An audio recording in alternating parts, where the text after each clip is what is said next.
In the name of God, the compassionate, the merciful. Well, we already talked about E-language approaches and I-language approaches, and we said that a Chomsky approach is an E-language approach, and that I-language approaches, excuse me, it was wrong, it was a mistake. Chomsky's language approach is an I-language approach. Chomsky considers E-language approaches as something outside. Okay? So if you want to, in fact, see what is there, let's go to page 14. On top of the page, there's a box. This box is so important for you. This box is so important to you, and the difference between E-language and I-language approaches. You have to actually go to the book because this part doesn't have a good, in fact, thing to show to you, because it is of poor quality when I actually check it in my PDF or in the MP4 that is produced. That doesn't have a good quality out there. Anyway, you have to go to the book and in order for you to understand. So E-language means externalized language outside the mind. I-language means languages inside the minds of native speakers of English. Inside the minds of native speakers of English. Okay, well, let us look at this fact box. When we say E-language is externalized, line 2, 3, okay, we say it is externalized. It means that it is outside the mind, as I told you. I-language, in front of it, is internalized, means inside the mind. Line 2 says, suppose that externalized is line 1, line 2 is that it consists of a set of sentences that are outside the mind. In the books, as I told you, in the books, in the telephone conversations, in the different, say, sites, in the different applications like WhatsApp, in the different applications like Telegram, in the different applications like, let's say, I don't know, maybe in Facebook, in Twitter, etc., etc.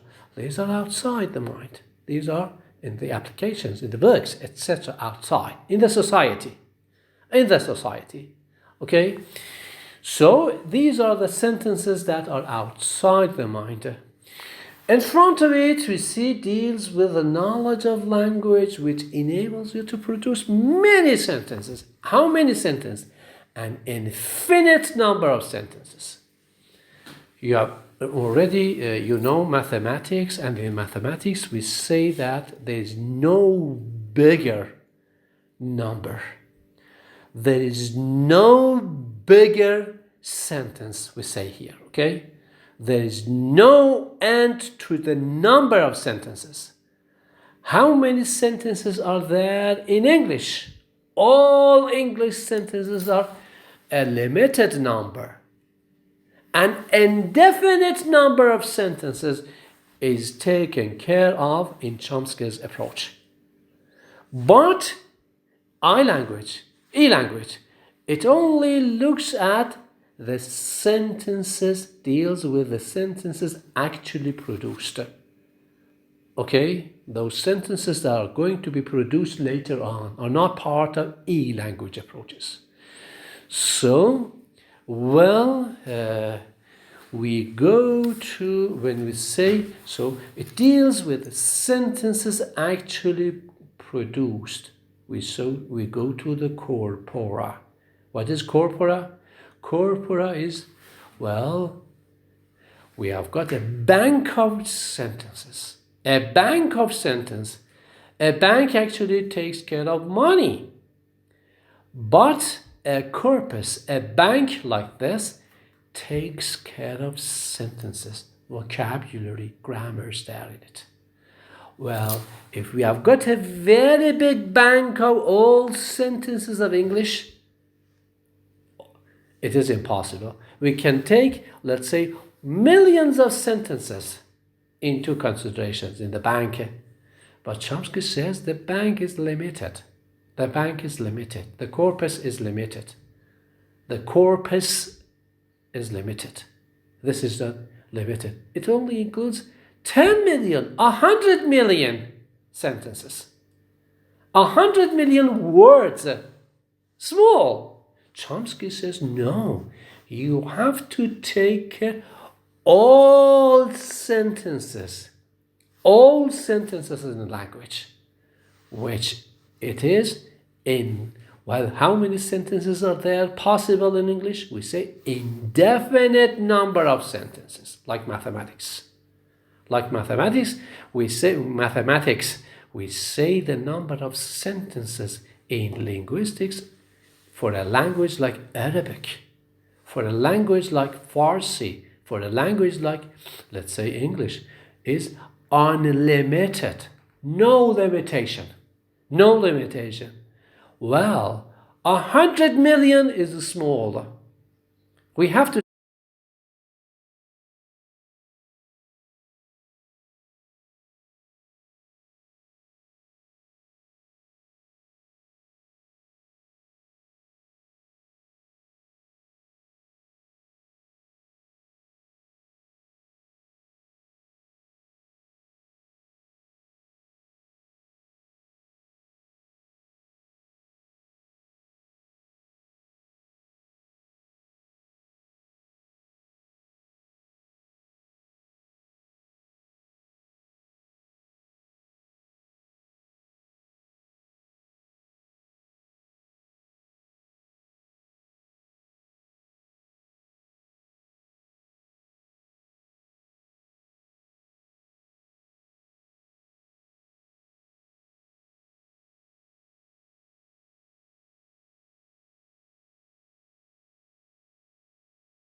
at the corpus, not only looking at the corpora, not only looking at the bank of sentences. Okay, remember, corpus is singular, corpora is the plural form of the word corpus.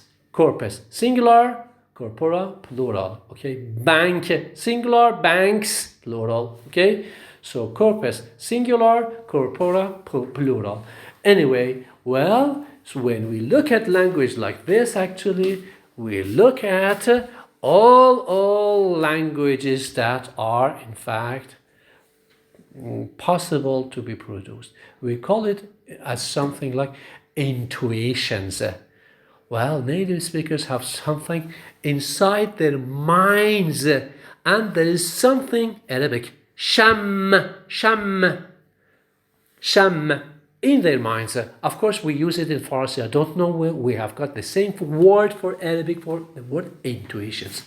We say sham, an Arabic word in Farsi vocabulary. Maybe the same is used in Arabic, maybe it is not used. So we use our intuition. We say, well, this sentence is good. In my sham, it is good, a good sentence. And if you say that this sentence is good, all native speakers of Arabic, they say that this sentence is good. If a native speaker of English says that this sentence is bad, all native speakers of, let's say, English say that this sentence is this sentence. This sentence is bad. Okay? What do they use? They use sham, intuition. Intuition. Well, please check to see that we have got the same thing in Arabic or not. Of course, we take it from Arabic, what maybe in Arabic we use another thing for intuition. You have to actually go to find it somewhere. But the idea is that intuition is something that in Chomskyan approach is taken care of. What do? We look at something inside my mind. We say, well, according to my English, this is a good sentence. Okay, this is intuitions. Okay, the next one is something like this. Describes the properties of such data for e-language. What does it mean? Describes properties for such data. Well, they take the data and actually they look at only those data available to them.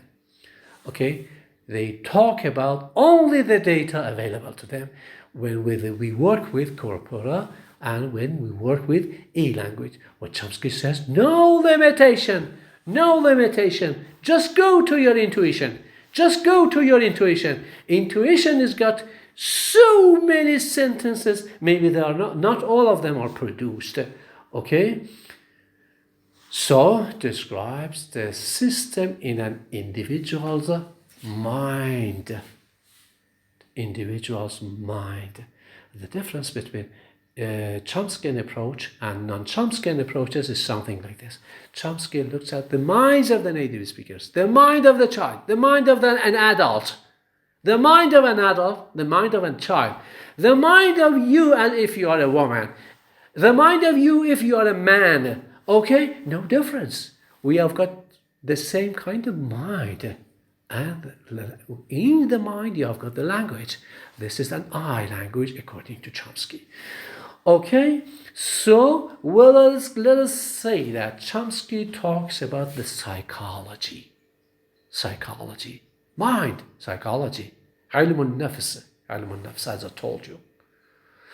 Well, what about this part? Describe properties of such data. This is not psychology. Maybe it is ilmul ijtima' or something other things, sociolinguistics. But here it is psycholinguistics. Okay, so this is another difference. And the last but not the least, it is that it is concerned with with what people have done in the past history. E-language. E-language does something that people did in the past. When you actually take, in fact, corpora, when you actually work with the sentences that are actually produced, you actually would work with those types of data. Okay, with those types of sentences. Well, Chomsky says, no, I-language is not like that. I-language is concerned with what they could do, including the future. So, the last one is the difference between present, past, and future here, and e-language, which only looks at the past. Okay, this is the in fact, the difference that we actually see with e-language and I-language. In my next presentation, I actually look at some other things that are below there. Okay, maybe it's going to be heavy and it is difficult for you to download and for me to upload. Let me finish it just now. Thank you very much.